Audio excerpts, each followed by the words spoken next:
Hello students, कैसे हैं आप। इससे पहले हम लोगों ने एक वीडियो बनाई थी इनवर्स ट्रिग्नोमेट्रिकल फंक्शंस की, जो मैंने आपको डाल दी थी। अब उसी से आगे हम कंटिन्यू करेंगे। बहुत ही इंपॉर्टेंट टॉपिक है, जैसा मैं आपको पहले भी बता चुका था। अब इसके आगे यहां से देखिए कुछ चीजें जो हमने पढ़ी थी, उसके आगे क्या क्या आएंगी। चलिए बच्चों, देखिए हमने साइन इनवर्स एक्स के बारे में सब कुछ आपसे डिस्कस किया था। अब देखिए फॉर्मूले होते हैं कुछ। Sine inverse x equal to x, cos inverse x equal to x, ऐसे ही टेन। क्लियर है। कॉट सेक कॉस एक्स सबकी वैल्यू इक्वल टू एक्स आएगी। बट ध्यान रहे, जो हम एक्स की वैल्यू यहाँ पे आ रही है वो उसके डोमेन के अंदर आनी चाहिए। यानी कि sine inverse x equal to x, cos inverse x equal to x कब होगा? जब एक्स की वैल्यू -1 से 1 के बीच होगी। ये वैल्यू हम ये सारी चीजें पहली वीडियो में डिस्कस कर चुके हैं। ऐसे ही टेन के केस में -∞ से +∞ होना चाहिए एक्स, कॉट के केस में भी सेम। अब सेक के केस में 1 या 1 से बड़ा और -1 या -1 से छोटा। ठीक है बच्चों। अब इसी का सेकंड देखिए, साइन इनवर्स साइन थीटा। देखो बच्चों, यहाँ था साइन इनवर्स एक्स और यहाँ क्या है? Sign inverse sine theta. यानी कि यहाँ इनवर्स बाहर है और यहाँ इनवर्स अंदर था। क्लियर है, ये ध्यान रखना है। तो ये क्या हो जाएगा? Sine inverse sine equal to sine theta equal to theta, cos inverse cos theta equal to theta. फिर ध्यान रहे, ये थीटा कब होंगे? जब ये अपनी रेंज में हो। और रेंज क्या क्या है वो मैं आपको सबको बता चुका था। साइन इनवर्स की रेंज -π/2 से π/2, कॉस की 0 से पाई, टेन इनवर्स की -π/2 से π/2, ऐसे कॉट की, टेन की, सेक की, ये सारी की सारी रेंज हम लोगों ने बच्चों पढ़ी है। अब देखिए यहाँ पे कंफ्यूजन कहाँ क्रिएट होता है। मैंने यहाँ पे लिख दिया sine inverse theta equal to theta. अब क्या है, चूंकि जैसे ही बात थीटा की आई तो बच्चा तुरंत एकदम कहेगा कि ओहो, थीटा तो -π/2 से π/2 होना चाहिए। तो ये बात ध्यान रखनी है कि ये थीटा किसके साथ है? थीटा साइन इनवर्स के साथ है। अब साइन इनवर्स के साथ अगर थीटा, ये तो एक एंगल है। अब ये जो वैल्यू है थीटा, इसकी जगह तो कुछ भी रख सकते हैं हम, एक्स रख सकते हैं, वाई रख सकते हैं, थीटा रख सकते हैं, मैं आपका नाम लिख सकता हूं यहाँ पे। तो इसका मतलब ये नहीं है कि हर केस में थीटा, अगर sine inverse sine theta equal to theta है तो हर केस में थीटा ये होगा। अब बच्चों थीटा की वैल्यू यहाँ पे -1 से 1 के बीच है। बात समझ में आई कि नहीं? दूसरा एग्जाम्पल लीजिए।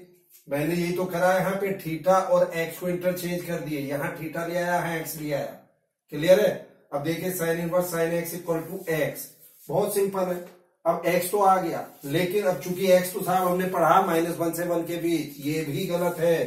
फिर यहाँ एक्स की वैल्यू क्या होनी चाहिए? -π/2 से π/2। तो बच्चों ये स्पेशली ध्यान रखना है, इसमें बिल्कुल भी कंफ्यूज नहीं होना है।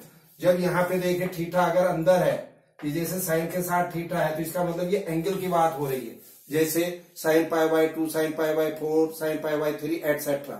और जब बात इनवर्स के साथ हो रही है तो कभी भी तुमने इनवर्स के साथ एंगल नहीं देखा होगा। जैसे साइन इनवर्स π/4 ऐसी चीज नहीं पढ़ी होगी, साइन इनवर्स π/2, साइन इनवर्स π/3 ऐसी चीजें नहीं पढ़ी होंगी। क्या पढ़ी होंगी? साइन इनवर्स के साथ एक्स की डोमेन पढ़ा होगा। जैसे sine inverse 1/2, sine inverse 1/√2, sine inverse 1/3, इस ढंग की वैल्यू आपने पढ़ी होंगी। तो इसमें बच्चों कंफ्यूज नहीं होना। क्या फिर रिपीट कर दूं मैं? अगर इनवर्स के साथ कोई वैल्यू है वो, तो वो उसका डोमेन होगी। क्लियर है। वो थीटा हो, एक्स हो, वाई हो, जेड हो, आपका नाम हो। तो उस केस में, अगर साइन के केस में है तो ये थीटा या जो भी ये वैल्यू है -1 से 1 के बीच होनी चाहिए। और अगर यहाँ साइन के साथ एक्स लगा हुआ है तो इसका मतलब वो उसकी रेंज है, यानी कि थीटा है। वो थीटा मीन्स -π/2 से π/2 हम उसकी वैल्यू लेंगे। यहाँ पे कंफ्यूज बिल्कुल भी नहीं होना है। ये दोनों केस मैंने आपको बच्चों बता दिए। अब चलिए नेक्स्ट एक एग्जाम्पल देखिए। जैसे साइन इनवर्स 2 इक्वल टू 2 होगा क्या? बिल्कुल नहीं होगा। क्यों नहीं होगा साहब? क्योंकि साइन इनवर्स एक्स तो डिफाइन तभी होगा जब एक्स की वैल्यू -1 से 1 के बीच है। तो ये सही नहीं है, ये डिफाइन नहीं है। ऐसे इधर आइए, साइन इनवर्स साइन 3π/4, क्या sine inverse sine theta equal to theta हमने पढ़ा कि नहीं पढ़ा? पढ़ा है साहब। तो पढ़ने का क्या मतलब हुआ? वैसा तो नहीं है कि कोई भी एंगल यहां रख दोगे तो वो उसी के इक्वल हो जाएगा।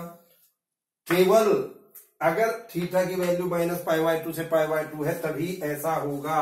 मीन्स अगर मैं यहाँ पे ऐसा लिख दूं, देखो बच्चों ये, तो तुरंत आप कह सकते हो कि यस ये इसका आंसर है, क्योंकि π/4 रेंज में है, -π/2 से π/2 के बीच में है। क्लियर है बच्चों। लेकिन अब जैसे यहाँ पे इसने ये दिया है साइन इनवर्स साइन 3π/4, तो बच्चों क्या करेंगे फिर इस केस में, अगर ये नहीं होगा सही, इसको रेंज में लेके आएंगे। तो रेंज का मतलब समझ रहे हो, साइन इनवर्स साइन 3π/4 को मैं π-π/4 लिख दूंगा, और ये sine inverse sine π-θ sine theta होता है कि नहीं। अब इसका आंसर आप π/4 लिख सकते हो। बोलो बच्चों। तो कहने का मीनिंग ये है कि अगर x की वैल्यू ये है और थीटा की वैल्यू ये है, तभी ये फंक्शन आपके डिफाइन होंगे, अदरवाइज डिफाइन नहीं होंगे। इस पे हम 2-4 एग्जाम्पल और लेके दिखाते हैं आपको। पहले आप इसको नोट करिए या स्क्रीनशॉट ले लीजिए इसका, देखिए जल्दी से।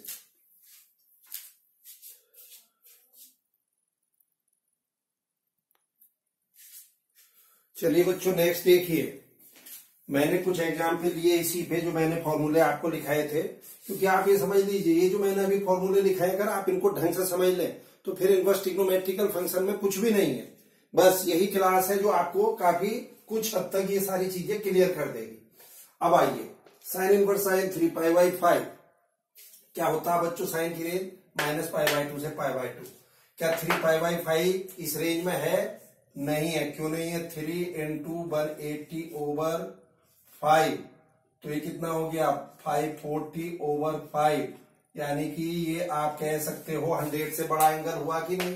तो 100 से बड़े का मतलब क्या हो गया, 90 डिग्री तक तो फर्स्ट पार्ट एंड में आते, 100 जाते ही आप सेकंड में पहुंच गए, और सेकंड में साइन इनवर्स की रेंज नहीं होती, रेंज होती -π/2 से π/2। जल्दी बोलो बच्चों। तो क्या करेंगे फिर, हम इसको रेंज में लाएंगे। तो रेंज में कैसे लाए साहब, इसे हम क्या लिख सकते हैं, हम इसको साइन π-2π/3 लिख साइन π-2π/5 लिख सकते हैं कि नहीं, 3π/5 को। बिल्कुल। अब साइन इनवर्स और साइन π-θ क्या होता है, साइन थीटा। तो अब ये जो 2π/5 है, ये आपका फर्स्ट क्वाड्रेंट में आ गया एंगल, तो दिस इज इक्वल टू 2π/5 इसका आंसर हो गया। ठीक है। अब नेक्स्ट आइए, cos इनवर्स cos 13π/6। अगेन 13π/6, चूंकि cos की रेंज आप जानते हो 0 से पाई होती, तो ये 13π/6 रेंज में नहीं है। रेंज में लाइए, कैसे लाएंगे हम इसे, क्या लिख सकते हैं, cos 2π + π/6, 2π + थीटा, और cos 2π + थीटा क्या होता है, cos थीटा। तो ये π/4 रेंज में आया कि नहीं आया, यस π/4 रेंज में आया, तो इसलिए इसका आंसर क्या हो गया बच्चों, π/4। सॉरी ये π/6 था बच्चों, तो इसको π/6 ही लिखो, दिस इज ऑल्सो π/6। क्लियर है जी। अब आइए तीसरा एग्जाम्पल, tan इनवर्स tan 7π/6। तो बच्चों 7π/6 जो है वो आपका थर्ड क्वाड्रेंट में है, और tan की रेंज क्या है, -π/2 से π/2, तो रेंज में नहीं है।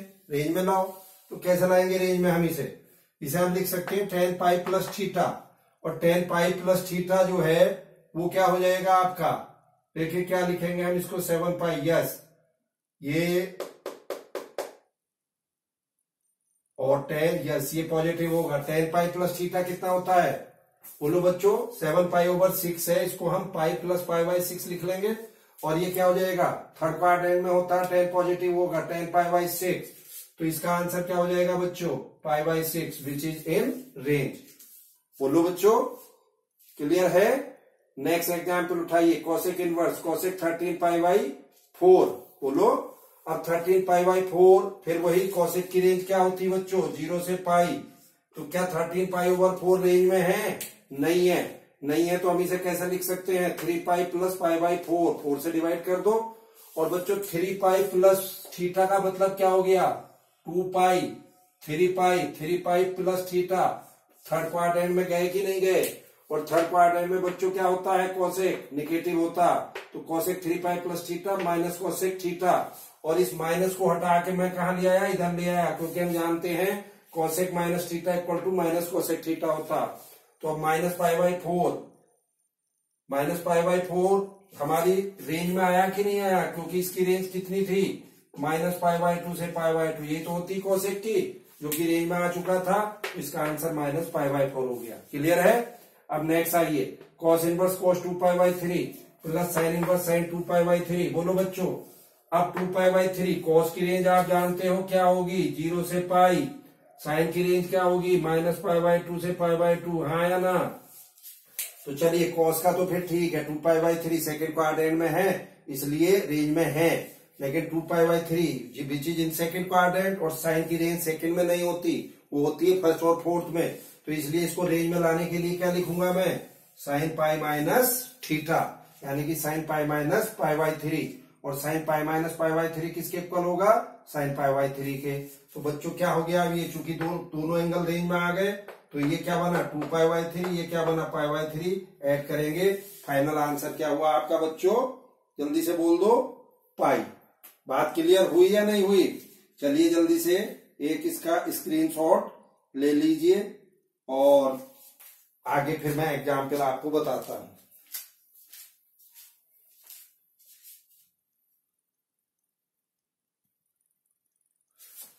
चलिए बच्चों नेक्स्ट देखिए, 2-3 एग्जाम्पल और देखें। पहला है साइन इनवर्स साइन -7π/3। बच्चों आप जानते हो sine minus theta equal to minus sine theta होता। अब चूंकि 7π/3 -π/2 से π/2 के बीच नहीं है तो इसे रेंज में लाने के लिए मैंने क्या किया, 2π + π/3 लिखा। अब जानते हो sine pi 2π + theta sine theta होता है, तो साइन π/3 हो गया। और ये माइनस है, इस माइनस को खत्म करके मैं उधर एंगल में ले गया, क्योंकि जानते हैं साइन की जो रेंज है वो -π/2 से π/2 है, इसलिए आपका रेंज में आया और आंसर आपका -π/3 आ गया। ठीक है। अब सेकंड देखिए, cos inverse cos 8π/7। Again 8π/7 cos की रेंज में नहीं है, कॉस की रेंज 0 से पाई होती है, आप जानते हो। ठीक है बच्चों, तो रेंज में लाने के लिए मैंने इसको क्या किया, पाई + π/7 लिख दिया। और थर्ड क्वाड्रेंट में पाई + थीटा का मतलब थर्ड क्वाड्रेंट, और कॉस थर्ड क्वाड्रेंट में कैसा होता है, निगेटिव। तो माइनस कॉस π/7 हुआ कि नहीं हुआ। अब ये माइनस खत्म करना है इसका, और 0 से पाई के बीच एंगल लाना है। तो क्या मैं इस माइनस को खत्म करने के लिए इसको cos पाई माइनस थीटा नहीं लिख सकता। क्यों, क्योंकि हम जानते हैं cos pi minus theta equal to minus cos theta होता। तो इस माइनस को खत्म करने के लिए मैंने इसको क्या लिख दिया, cos pi minus theta. Means पाई माइनस थीटा कितना है, π/7, तो ये कितना हो गया 6π/7, और 6π/7 आपका 0 से पाई के बीच आ जाएगा। क्लियर है, इस ढंग से हम इसको करेंगे। Next cot inverse cot -9π/4। बच्चों cot minus theta minus cot theta होता। अगेन चूंकि रेंज कॉट की कितनी है, 0 से पाई है, तो रेंज में लाने के लिए मैं क्या करूंगा, इसको मैंने इसको लिखा 2π + थीटा, और कॉट 2π + थीटा क्या हो जाएगा, कॉट थीटा। तो अगेन ये माइनस है, अब फिर मुझे इस माइनस को खत्म करना है। क्लियर है। अब इस माइनस को खत्म करने के लिए कॉट है, तो सबसे पहले कॉट कहां पे माइनस होगा, सेकंड क्वाड्रेंट में। तो इसे मैं cos पाई माइनस थीटा लिख सकता हूं कि नहीं। और पाई माइनस π/4 कितना हो जाएगा, 3π/4, और 3π/4 जो है वो उसकी रेंज में है, इसलिए इसका आंसर 3π/4 हो गया। बच्चों एक ये प्रॉब्लम है और एक ये प्रॉब्लम है, इन दोनों प्रॉब्लम्स को इसके अतिरिक्त करने का भी मेथड है, वो आपको नेक्स्ट वीडियो में मैं बताऊंगा, क्योंकि अभी उस मेथड का मैंने आपको फॉर्मूला नहीं बताया है। तो जब हम उस मेथड को पढ़ लेंगे तो आपके पास एक ऑप्शन इसको करने का और आ जाएगा। जो भी आपको इसमें अच्छा लगेगा उसको आप ऑप्ट कर सकते हो। चलिए नोट करिए, 1-2 एग्जाम्पल और बताता हूं बच्चों इस पे मैं।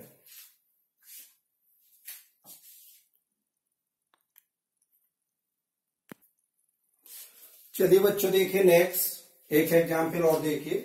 और इस एग्जाम्पल को देखने से पहले ये देखो जरा, मैंने क्वाड्रेंट बनाया है, ये हमारा फर्स्ट क्वाड्रेंट है, ये सेकंड है, ये थर्ड क्वाड्रेंट है, और बच्चों ये फोर्थ क्वाड्रेंट है। जैसा हमने बताया था कि 3 ट्रिग्नोमेट्रिकल फंक्शन इनवर्स फंक्शन की जो रेंज है वो -π/2 से π/2 है, और 3 की जो रेंज है वो 0 से पाई है। अब जैसे हम बात करते हैं 3 की -π/2 से π/2 में किसकी है, sine inverse x, tan inverse x और कोसेक इनवर्स x। और इसमें भी बच्चों क्या है, देखिए अगर यहाँ पर x की वैल्यू पॉजिटिव है तो ये तीनों फर्स्ट क्वाड्रेंट में आएंगे, और अगर x की वैल्यू निगेटिव है तो ये तीनों फोर्थ क्वाड्रेंट में आएंगे। बात समझ में आ गई। फर्स्ट और फोर्थ में कैसे कैसे इनको बाइफरकेट करेंगे, x पॉजिटिव है तो फर्स्ट में, और x निगेटिव है तो फोर्थ में। अब ऐसे इन तीनों की बात करते हैं हम। अगर x का तीनों पॉजिटिव है तो ये फर्स्ट क्वाड्रेंट में आएंगे तीनों, कॉस, कॉट और सेक। और अगर x की वैल्यू निगेटिव है तो ये सेकंड क्वाड्रेंट में आएंगे। ये बात आपको ध्यान रखनी है बच्चों। इनवर्स ट्रिग्नोमेट्रिकल फंक्शन के ग्राफ भी हैं, वो भी मैं बताऊंगा आपको एडिशनल। एक पूरी वीडियो में हम ग्राफ की ही बात करेंगे, उससे भी आपको काफी बेनिफिट मिल जाएगा। अब इधर आइए, इस टाइप की प्रॉब्लम्स आपके यहाँ अगर बनती है, देखिए अभी तक क्या कर रहे थे हम, एंगल जितने भी थे हमारे वो रेडियन में थे। रेडियन में कैसे थे, जैसे sine inverse sine 2π/3, cos inverse cos 5π/3 etcetera etcetera. अब रेडियन की बजाय इस ढंग से आ जाए, जैसे फॉर एग्जाम्पल ये लिखा है साइन इनवर्स साइन 10। अब 10 के ऊपर बच्चों इसमें कुछ भी नहीं लिखा, मीन्स ना तो डिग्री का निशान बनाया। अगर ये डिग्री का निशान बना देता है यहाँ पे देखिए, तो फिर तो हमारी कोई समस्या ही नहीं थी, ये तुरंत हम इसका आंसर 10 डिग्री बोल देते। लेकिन चूंकि इसने डिग्री का निशान इस पर नहीं बनाया, तो इसका मतलब क्या हुआ बच्चों, इसका मतलब ये हुआ कि ये रेडियन की बात कर रहा है। किसकी बात कर रहा है, रेडियन की। और बच्चों हम जानते हैं, आपने ट्रिग्नोमेट्री में 11th क्लास में पढ़ा था pi radian equal to 180 degree, और पाई की वैल्यू कितनी होती है 3.14। तो इसका मतलब एक रेडियन किसके कितने डिग्री के इक्वल होगा, 57 डिग्री 16 मिनट 47 सेकेंड, यानी कि अप्रोक्सीमेट 57 डिग्री हम मान लेते हैं। जल्दी बोलो बच्चों। तो अब मैंने क्या करा, ये जो 10 रेडियन है जो यहाँ पे दिया हुआ था, मैंने इसको 57 से मल्टीप्लाई करा। 57 से मल्टीप्लाई करके ये कितना आया 570, यानी कि 570 डिग्री। बस अब हमारा काम बन जाएगा। कैसे बन जाएगा साहब, मुझे कहां तक लाना है इसे, मुझे तो लाना है -90 डिग्री से +90। भाई हमारी जो रेंज है वो -π/2 से π/2 या -90 डिग्री से 90 डिग्री, बात एक ही हुई या नहीं हुई। तो मुझे लाना है -90 से 90 के बीच, और ये कहाँ है 570 डिग्री। अब देखना जरा 570 डिग्री बच्चों कहाँ आएगा, यस जल्दी से देखो मैं आपको दिखाता हूं। ये हमने एक क्वाड्रेंट बना लिया। चलिए पहला एक राउंड काट के आएंगे, 360 डिग्री हुआ, फिर आधा राउंड काटा 540, 540 डिग्री पहुंच चुके। अब 570 है तो 570 यहाँ आएगा कि कहीं नहीं आएगा। तो बच्चों ये कौन सा क्वाड्रेंट है, तीसरा क्वाड्रेंट है, यानी कि 570 मीन्स 10 रेडियन। तो बच्चों 10 रेडियन की वैल्यू जो है ये कहाँ पे आई हमारी, कुछ समझ में आ रहा है। देखना पूरा कितना मूव करा था हमने 360, फिर कितना आया 540 यानी कि 360 मीन्स 2π, यहां तक 3π। तो बच्चों 3π से लेके 3π + π/2 के बीच नहीं होगा क्या, ये वैल्यू मान लीजिए घूम के हमारे 3π और है कहीं यहाँ पे, और तो ये कितना हो जाएगा 3π + π/2। भाई यहाँ 3π तक तो आ ही चुके थे और 90 डिग्री और घूम गए π/2 और, तो यानी कि ये जो एंगल है ये इन दोनों के बीच होगा कि नहीं, इसके और इसके। और ये क्या है, ये 3π है और ये 3π + π/2। इस ढंग से हम हिसाब लगाएंगे, क्लियर है बात। लेकिन मुझे तो इस 10 रेडियन की वैल्यू -π/2 से π/2 या -90 से 90 के बीच लानी थी, और ये कितनी है 3π से 3π + π/2 के बीच है। तो इसको रेंज में लाने के दो तरीके हैं, एक तरीका इनमें से रॉन्ग है, एक राइट है। कौन सा रॉन्ग है कौन सा राइट है वो मैं आपको दोनों को चेक करके बताऊंगा। पहला तरीका, अब इसको रेंज में लाने के लिए क्या करना चाहिए बच्चों, मुझे मैंने तीनों तरफ 3π सब्ट्रैक्ट कर दिया। 3π सब्ट्रैक्ट करने से क्या हुआ, इधर वैल्यू 0 हो गई, उधर वैल्यू π/2 हो गई, और बीच में 10 - 3π। तो बच्चों 0 से π/2 रेंज में आया या नहीं आया, ये साइन आ चुका, बिल्कुल क्लियर है। लेकिन रेंज तो भाई -π/2 से 0 भी थी, हो सकता वहां हो जाता, वो कैसे होगा। अब इसी को मैंने क्या करा, माइनस से मल्टीप्लाई कर दिया पूरे को।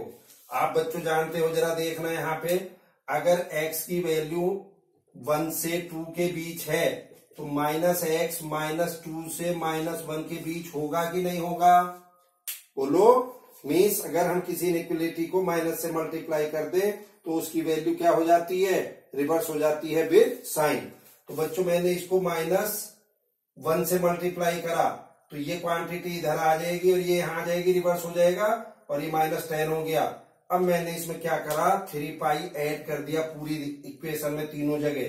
तो यहाँ पे 3π ऐड करके -π/2, यहाँ 3π - 10 और यहाँ क्या आ जाएगा 0। तो again 3 pi minus 10 minus pi by 2 से 0, ये भी रेंज में है। तो बच्चों सवाल ये है कि हमारा यह आंसर सही होगा या ये आंसर सही होगा, उसका चेक करने का तरीका है। आ जाओ वापस। ये है साइन 10, साइन इनवर्स साइन 10 है ना, अब ये साइन 10 है। इस 10 की जगह एक बार ये रख लो, एक बार ये रख लो, दोनों में से रख के वापस साइन 10 आ जाना चाहिए। आ जाओ, चलिए साइन 10 की जगह मैंने पहले ये सेकंड वाली वैल्यू रखी 3 पाई माइनस 10। तो 3 पाई माइनस 10 का मतलब बच्चों समझते हो, जरा देखो इधर, यस 2 पाई 3 पाई माइनस, तो 3 पाई माइनस का मतलब हो गया सेकंड क्वाड्रेंट, और सेकंड क्वाड्रेंट में बच्चों साइन कैसा होता है, पॉजिटिव। तो साइन 3 पाई माइनस थीटा, इसको 10 को थोड़ी देर के लिए हम थीटा मान लेते हैं। 10 को क्या मान लेते हैं, थीटा। तो बच्चों 3 पाई माइनस थीटा सेकंड में आ गया, तो सेकंड में साइन पॉजिटिव होता है, तो साइन 10 इक्वल टू साइन 10 हो गया कि नहीं। इसका मतलब ये वाला ऑपरेशन हमारा बिल्कुल राइट है। बोलो बच्चों। अब दूसरे को भी रख के दिखाता हूं मैं आपको। 10 की जगह इसको रखिए 10 माइनस 3 पाई, मैंने बाहर कॉमन लेके माइनस बाहर निकाल लिया, तो अंदर क्या आया 3 पाई माइनस 10। अब ये पूरा अगर थीटा है तो sine minus theta equal to minus sine theta होता। बोलो बच्चों। और ये माइनस बाहर रही है, और अभी 2 मिनट पहले हमने बताया था sine 3 pi minus theta equal to sine theta. तो बच्चों sine 10 equal to minus sine 10 आया। इसका मतलब ये ऑपरेशन हमारा सही नहीं है, ये रॉन्ग है। तो हमारा आंसर क्या है, सिर्फ 3 पाई माइनस 10 मीन्स। अब मैं इसको कैसे लिख दूंगा, साइन इनवर्स साइन 10 की जगह sine inverse sine 3 pi minus 10 which equal to answer is 3 pi minus 10। बोलो बच्चों, बात समझ में आई। क्यों आया ये, क्योंकि 3 पाई माइनस 10 जो है वो 0 से पाई बाई 2 के यानी कि रेंज में आ गया, इसलिए मैंने आंसर लिखा है। मैं समझता हूं बच्चों, हो सकता है एग्जाम्पल आपको बहुत बढ़िया ढंग से समझ में ना आया हो। मैं इसके बाद एक एग्जाम्पल और ले रहा हूं, आप इसको जल्दी से स्क्रीनशॉट लीजिए।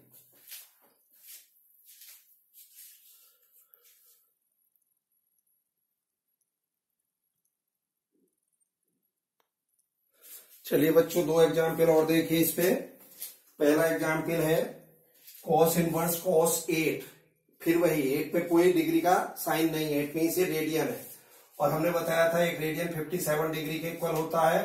तो ये हमारा कितना हो गया, 456 डिग्री। अब बच्चों 456 डिग्री किस क्वाड्रेंट में आएगा, देखिए जरा। यहां तक हम आएंगे 360, यहां तक जाएंगे 90 और जोड़ दो, कितना हो जाएगा इसमें 450, और ये है 456। तो बच्चों ये आपका सेकंड क्वाड्रेंट में जाएगा कि नहीं जाएगा घूम के, बोलो बच्चों। तो चलिए यहां तक हम कितना घूमे थे, 2 पाई, यहां तक, फिर पाई बाई 2 और ऐड कर लो उसमें, तो 2 पाई प्लस पाई बाई 2 से अब यहां इधर 3 पाई आ जाएंगे घूम के। तो जो 8 रेडियन है इसकी value 2 pi plus pi by 2 से 3 पाई के बीच है कि नहीं। मीन्स 2 दूनी 4, 5 पाई बाई 2 से 3 पाई के बीच आपकी वैल्यू आएगी। और रेंज क्या है कॉस की, 0 से पाई। तो बच्चों मुझे इसको 0 से पाई के बीच लाना है, फिर कैसे करूं मैं। तो चलिए 2 तरीके जैसे पहले बताए थे। फिर पहला तरीका, इसमें मैंने 2 पाई सब्ट्रैक्ट कर दिया तीनों तरफ, तो इधर पाई बाई 2 इधर पाई। तो बच्चों पाई बाई 2 से पाई सेकंड क्वाड्रेंट है, कॉस की रेंज आ गई, बिल्कुल ठीक है। बट दूसरा तरीका और क्या हो सकता था, इसे मैं माइनस से मल्टीप्लाई करूं तीनों तरफ, तो ये -8 और ये यहां आ जाएगा, ये इधर आ जाएगा। अब मैंने इसमें 3 पाई ऐड किया, तो 3 पाई ऐड करके 0 आ गया, इधर पाई बाई 2। तो दिस इज ऑल्सो 0 से पाई बाई 2 अभी भी रेंज में है। अब दोनों में से ये या ये एक सही है। सही करने का क्या तरीका बताया था बच्चों मैंने। अब जैसे cos 8 है, तो 8 की जगह एक बार ये रखेंगे, एक बार ये रखेंगे, जो रखने के बाद अगेन cos 8 आ जाए, वही आपका आंसर होगा। तो चलिए पहले इसने क्या करा, 3 पाई माइनस 8 रखा, तो 3 पाई माइनस 8 का मतलब समझ रहे हो बच्चों। देखिए इधर, यस 2 पाई 3 पाई माइनस 8 मीन्स थीटा मान लो 8 को, तो 3 पाई माइनस थीटा सेकंड में है, और सेकंड में कॉस निगेटिव होता है, तो इसलिए माइनस कॉस 8 आ गया। इसका मतलब ये नहीं हो सकता, 3 पाई माइनस 8 नहीं होगा।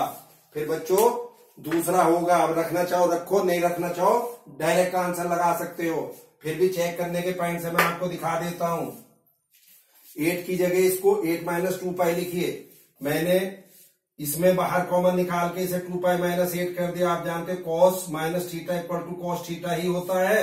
और cos 2 pi minus 8, 2 pi minus 8 का मतलब अगेन समझो, देखिए 2 पाई माइनस थीटा फोर्थ में गए और फोर्थ में कॉस पॉजिटिव होता, तो again cos 8 equal to cos 8 आया। इसका मतलब ये ऑपरेशन सही है। तो अब मैं क्या लिखूंगा, कॉस इनवर्स कॉस 8 को अब 8 की जगह क्या लिख दूंगा, 8 माइनस 2 पाई, क्योंकि 8 माइनस 2 पाई किस में आ गया, 0 से पाई के बीच आया, तो आंसर फाइनली 8 माइनस 2 पाई आया। अभी तक 2 एग्जाम्पल नहीं समझ में आए हो, तीसरा और सुन लीजिए, सब एक जैसे ही है, कहीं से कैसे भी। और बच्चों सवाल ये कि जी पता नहीं क्यों आप टेंशन ले रहे हो, हमें नहीं मजा आ रहा है या ये वो, या इंपॉर्टेंट है या नहीं है। मैं आपको बता दूं 2019 जेईई मेन के आप पेपर उठाइए ऑनलाइन, इस टाइप की प्रॉब्लम्स बहुत पूछी गई है। कई बार बोर्ड में आपसे पूछी जाती है, इतनी लेंथी नहीं पूछी जाती, छोटी पूछी जाएंगी, बट कॉन्सेप्ट तो सबका एक ही जैसा है। भाई इससे पहले जो हमने 10 मिनट पहले radian 2 pi by 3, 5 pi by 7 etcetera करे थे, अब उसने रेडियन में ना करके इस ढंग से ऐसे दे दिया, 8 दे दिया, 6 दे दिया, 10 दे दिया, इस फॉर्म में। पर्पज वही है और कोई इसमें डिफरेंस नहीं है। चलिए एक छोटा सा एग्जाम्पल और ले लीजिए, 10 इनवर्स 10 6, अगेन फिर वही 6 क्या है, ये रेडियन है, तो इसको 57 डिग्री से मल्टीप्लाई करो तो 342 डिग्री आया। 342 डिग्री बच्चों कहाँ एडजस्ट करेगा जरा देखना, आप देखिए इधर 1 से 80, इधर चले जाएंगे 90 और जोड़ दीजिए उसमें 270, ये 270 यानी कि कितना हो जाएगा 3 पाई बाई 2, और ये कितना है 2 पाई, 3 पाई बाई 2 का मतलब पाई प्लस पाई बाई 2, और ये हो गया 2 पाई। तो भैया हमारा 342 डिग्री यहाँ फोर्थ क्वाड्रेंट में आएगा कि नहीं आएगा, और फोर्थ क्वाड्रेंट में आने का मतलब है 3 पाई बाई 2 से 2 पाई के, 3 पाई बाई 2 से 2 पाई के बीच आएगा कि नहीं। बट 10 की रेंज आप जानते हो कितनी होती है, माइनस पाई बाई 2 से पाई बाई 2, तो मुझे इस रेंज में लाना है। सिंपल तरीका फिर वही, क्या करूं मैं इसको रेंज में लाने के लिए, सबसे पहले 2 पाई सब्ट्रैक्ट कर दो तीनों तरफ। ऐसा करने से माइनस पाई बाई 2 ये 0, यस माइनस पाई बाई 2 से 0, फोर्थ क्वाड्रेंट रेंज में आया कि नहीं आया, बिल्कुल आया। दूसरा मेथड, अब यहां माइनस से मल्टीप्लाई कर दो पूरे को, ऐसा करके फिर 2 पाई ऐड कर दो सारे में, तो ये 0 से पाई बाई 2, 0 से पाई बाई 2 अगेन रेंज में है, मीन्स ये भी रेंज में है, ये भी रेंज में है, बट आंसर दोनों में से एक ही सही होगा। अब कौन सा सही है, उसके लिए तरीका हमने बताया ही था, 10 6 की जगह ये वैल्यू रखने के बाद अगेन 10 6 आ जाना चाहिए। चलिए मैं सबसे पहले आपका 2 पाई माइनस 6 नीचे वाला रख दे रहा हूं। तो बच्चों 2 पाई माइनस 6 की मैं बात करूं तो जरा देखना, 2 pi minus 6, 2 pi minus 6 means theta मान लो, तो 2 pi minus theta fourth quadrant में आएगा और फोर्थ में 10 निगेटिव होता, तो 10 6 इक्वल टू कितना आ गया, माइनस 10 6। इसका मतलब 2 पाई माइनस 6 आपका ये ऑपरेशन सही नहीं है, तो दूसरा ऑटोमेटिकली अपने आप सही हो जाएगा। फिर भी चेक करना है तो करिए, 6 की जगह 6 माइनस 2 पाई रखिए, यहां माइनस कॉमन ले लिया, 2 पाई माइनस 6, अब 10 minus theta equal to minus 10 theta होता है, ये बाहर माइनस आ गया। अब again 10 2 pi minus 6, 2 pi minus 6 fourth में है और फोर्थ में 10 बच्चों निगेटिव होता, तो अगेन क्या हो गया ये माइनस 10 6, तो माइनस माइनस प्लस, तो वैल्यू क्या आई इसकी 10 6। तो अगेन 6 माइनस 2 पाई रख के वैल्यू क्या आ गई हमारी 10 6 आ गई, आई कि नहीं आई, तो 10 6 इक्वल टू 10 6, इसका मतलब ये ऑपरेशन हमारा सही है। तो 6 माइनस 2 पाई जो है वो बेसिकली रेंज में है और करेक्ट है, तो बस 6 की जगह 2 पाई माइनस 6 रख दो, तो फाइनल आंसर आपका 2 पाई माइनस 6 हो गया। बोलिए बच्चों, तो चलिए अब आप देखिए, मैं समझता हूं यहां तक बहुत कुछ कॉम्प्लेक्स, ये आपका इनवर्स ट्रिग्नोमेट्रिकल फंक्शन क्लियर हो गया होगा, 3 वीडियो हमारी हो चुकी। अब इसके आगे सीधे सीधे हम फॉर्मूले पढ़ेंगे और प्रॉब्लम्स करेंगे। मीन्स जो फंडामेंटल थे हमारे, वो फंडामेंटल हमारे तीनों वीडियो में यहां तक आ चुके हैं।